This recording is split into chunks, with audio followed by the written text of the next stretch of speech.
What do you get when you cross a phoenix with a hydra? Well, you get whatever the hell this is. You are facing an absolutely massive spike in difficulty. You will suffer. You will die. But if you can rise from the ashes, you'll have yourself one hell of a satisfying kill. My name's Vera, and I'm here to show you how to pluck this turkey in 12 minutes or less. There are quite a few things to set up pre-pull this time. First, DPS will pair with tanks and healers on intercardinals. These will be your positions for Darkened Fire. Then, these pairs will usually be put into a specific order for dive bombs. Finally, light parties will be assigned for the ad phase. To make this easy, you can have tank melee healer range as the left and right pairs. On top of all of that, you'll need to have tank melee and healer range splits later into the fight. If you have 3 melee or 3 ranged, someone will need to join the other group. Markers 1 through 4 will be important for Darkened Fire and Fledgling Flight. Markers A through D will mainly be for orientation's sake in the ad phase. The first thing you'll get hit with is your standard raid-wide. Light mitigation, nothing special. Next, the double tank busters you're familiar with are now tethers, which need to be picked up and brought away. Get used to this, you'll be doing it a lot. Everyone else should make sure to be at max melee to leave space and make this easy. A random fire plume will quickly follow. These function much the same, with one important difference. The big ball will now drop on a random player. As such, the group will need to be tightly stacked in the middle of the room for the cast before moving. Always run to the north half of the room. Everyone needs to move together. The Phoenix will do a Cinder Wing right afterwards, and you'll need to be close to the boss to ensure avoidance. Neither of these mechanics are lethal, but they will apply damage down and stress your healers, which is almost as bad. Darkened Fires work much differently than normal mode, but the general idea is the same. First, they're roll targeted on tanks, healers, or DPS, and must be baited into position. Put them precisely on the squares you see on the floor, where they went to normal mode. Do not be lazy about this. Even a little bit closer and they will instantly wipe you. A little bit further away and you won't be able to complete the mechanic. Once placed, everyone will get a number, 1 through 8. The Phoenix will shoot players with Brightened Fire in this order. On Savage, Darkened Fires must be hit by 4 of these, meaning that each Brightened Fire must hit 2. Stand in between the fires in order to do so. 1 and 5 goes to marker 1, 2 and 6 to marker 2, and so forth. Finally, once the fires have been hit 4 times, you'll have to turn and manually kill them yourselves. They're squishy, only a few OG CDs will do it, but you'll only have a few seconds. Each pair's job will be to kill the fire to their left as they become vulnerable. Once that's been resolved, more tethers will go out, and then another raid-wide. Now several mechanics will play in sequence. Please set aside sufficient attention to complete them all. The Phoenix will start to divide the room with a big X before the next fire plume. Like before, you will always go to one of the north quadrants. It's extra important to stay together here since, fire's hot. Go northwest for these 2 patterns, and northeast for this one. Pop sprint and don't dally. Run to exactly this spot and stack very tightly. Remember that X is about to expand. One set of baited AoEs will go out, and there's not a lot of room in this little box, so don't be lazy on that group hug. Run out and watch for the follow-up Cinder Wing. The X will despawn before the cast completes, but it may be impossible to avoid if you did not follow the group. After you dodge, run straight back to the middle of the room. Another set of tethers are coming, and you'll need to be stacked and out of the way to make the tank's job easy. Remain here for the next fire plume and respond appropriately. You want to be at about 68 to 70% health here. Afterwards, the Phoenix will leave the arena and set up at a random cardinal for a dive bomb. There are 2 variations to this. If Ni is charging up, the Phoenix will bomb the middle and drop AoEs on all players afterward. Most groups just say tanks, healers left, DPS right for this, but you can easily fit 5 or 6 people on one side if there are slackers. If Ichi and Kevin are glowing, the sides are bombed instead, and split damage AoEs are dropped on tanks, healers, or DPS. Find your Darkened Fire partner and give them a big hug in your assigned order. Okay, time for the ad phase, the first real struggle of the encounter. The idea is the same from normal mode. Birds spawn, birds must die apart from one another, birds resurrect and must be killed again, but it won't be that simple. First, 4 little birds will spawn, not 2. Each light party is responsible for 2 ads, and the tank must rotate 90 degrees once the first baby burb dies. You can start north-south or east-west, it doesn't matter, just make sure you're rotating in the same direction. Everyone will also be taking light periodic damage throughout the phase. These first birds don't hit hard and they're squishy, but take them seriously. They will instantly wipe you about 30 seconds after spawning. Make sure to focus one at a time and be careful with cleave damage. It's helpful if tanks mark one to reduce confusion. Once they're dead, quickly head back to the middle for AoE healing and mitigation. Daddy Bird will hit you with a raid-wide and res his buddies. The second the birds are back up, immediately start hitting one. This second DPS check is much tougher than the first. Right away, each big bird will tether to 2 players in succession, preparing to charge back and forth. This creates a mess, crisscrossing the arena, and it may take practice to quickly identify where to go. Tethers need to be taken all the way to the other edge of the room to be rendered safe. If you have 2 tethers, look at the birds themselves to quickly figure out which one is targeting you. If you have 1 tether, follow it to the player and simply mirror his movement if you're having a tough time making sense of the mess. If this was done correctly, 2 players will be flanking each bird before they charge. Be at max melee perpendicular to the charge path to ensure safety. Don't get clipped. After the first charge, only a small step back is needed to avoid the second. Make sure you leave yourself some space. The birds will stop right at your hitbox.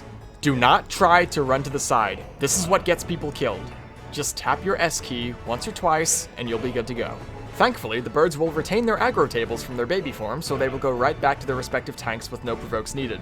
They hit very hard now, and the tanks will probably need to pop a cooldown or two. Focus one down, and rotate as before. Hit them like you mean it, and don't skimp on your cooldowns. I don't care about your parse, kill the damn birds. If your group is struggling to meet the DPS check, you can group the birds mid and use caster LB1 to soften them up, but if this is really necessary, then there's almost no chance you'll meet in rage. It will let you practice more of the fight while you get your rotations and gear sorted out, though. Once all birds are dead, the boss will turn the dead birds into slightly less dead birds with a raid-wide and start casting an extremely powerful raid-wide Dead Rebirth to end the phase. Blow Feint, Reprisal, Addle, and several other mitigation tools here. We're talking much harder than Deluge. For the rest of the fight, the dead birds will shoot lasers at whoever has second threat. If the off-tank dies at any point, they need to be sure to provoke the boss to re-establish aggro. Are you sick of tethers yet? Too bad, here's some more. Fledgling Flight is actually significantly easier to deal with than Savage. 4 players will get dead birds on their heads, fucking gross, which will fire in the direction indicated. Simply take them to the markers and point them outside. No running around, no muss, no fuss. This is your breather before the next big mechanic. Glory Plume number 1 is up next. This is a Fire Plume plus an Ash Plume in quick succession. This first one is always the clockwise Fire Plume, but the Ash Plume is random. Here's where the tank melee and healer range splits come into play. The stacking Ash Plume orbs will always drop on one tank and one healer. The tanks in melee will avoid Fire Plume to the north while the healers in range run to the south. Then it's a simple matter of stack or spread. You have plenty of time for this one. Alright, breather's over. Get ready for the second sticking point of the fight, Fountain of Fire. 2 towers will spawn opposite one another. They deal heavy damage but also give an insane healing buff, so soaking is the healer's responsibility. Next, the 2 closest players to the boss will get markers that do damage and spawn a bird. Drop these right in front of the towers, like so. Your bird will now tether to you, preparing to charge through you in a straight line. Pop sprint and run behind the opposite bird to safety. By the time they charge, the first tower will have resolved and the healers will have moved on, ensuring that they do not run them over. This will repeat twice, with successive towers spawning clockwise from the first. The convention now is TMR for bird order, tanks, melee, range. There will be a 4th tower, but thankfully no birds. Since melee will need to wait until the 3rd bird's charge to safely do damage, this is a fantastic time to use LB3 if you're going for a kill. Progression parties, on the other hand, will probably want to hold on to it for the next phase, which is a doozy. The healers will have a field day using their new Super Saiyan powers to completely trivialize the next 2 raid-wides before their buff expires. The tanks will then get yet another set of tethers to deal with. Now we get to the white meat of the fight. Firestorms of Asphadelos marks the start of the tornado phase. Throw down massive mitigation, even more than for Dead Rebirth, or you'll instantly die. Just like the ad phase, everyone will take periodic damage until the phase ends. Split into tank melee north and healer range south now. 3 bowtie AoEs will cover the entire room. If possible, move from the 3rd into the 1st to give yourself more time to move. It's not strictly necessary, but it makes things much easier. Once you've identified where to move, watch the birdie.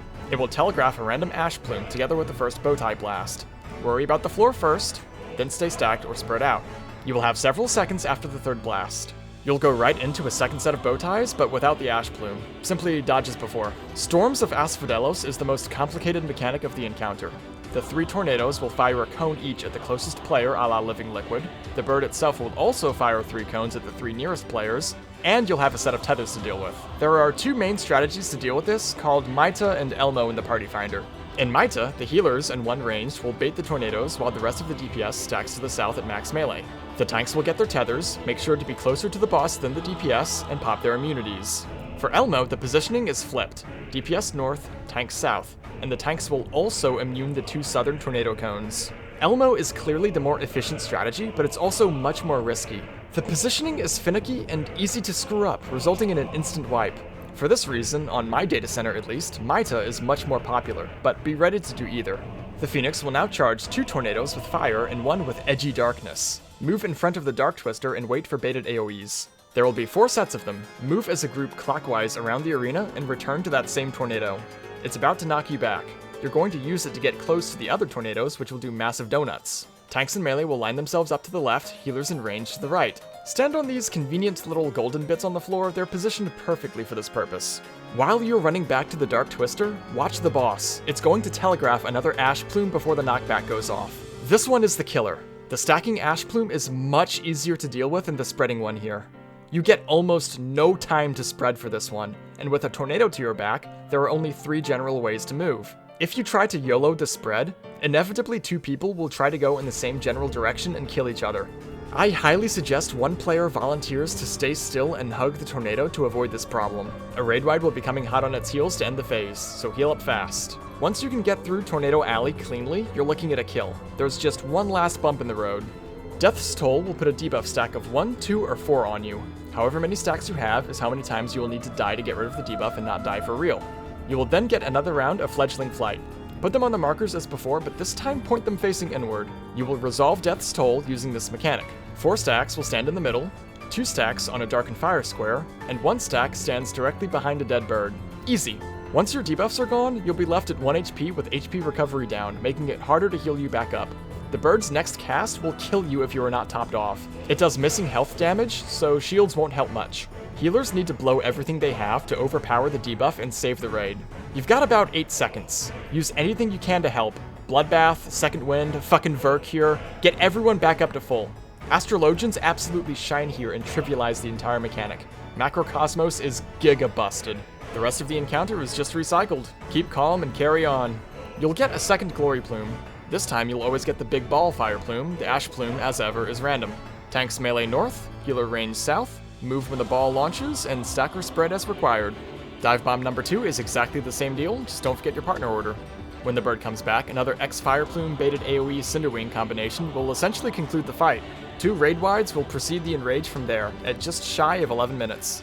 Collect your kill and get your dopamine rush for a hard-fought victory. Tastes like chicken. This is it!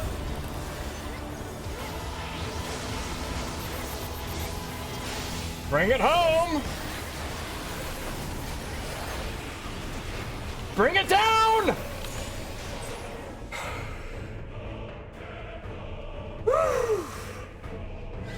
Is it over?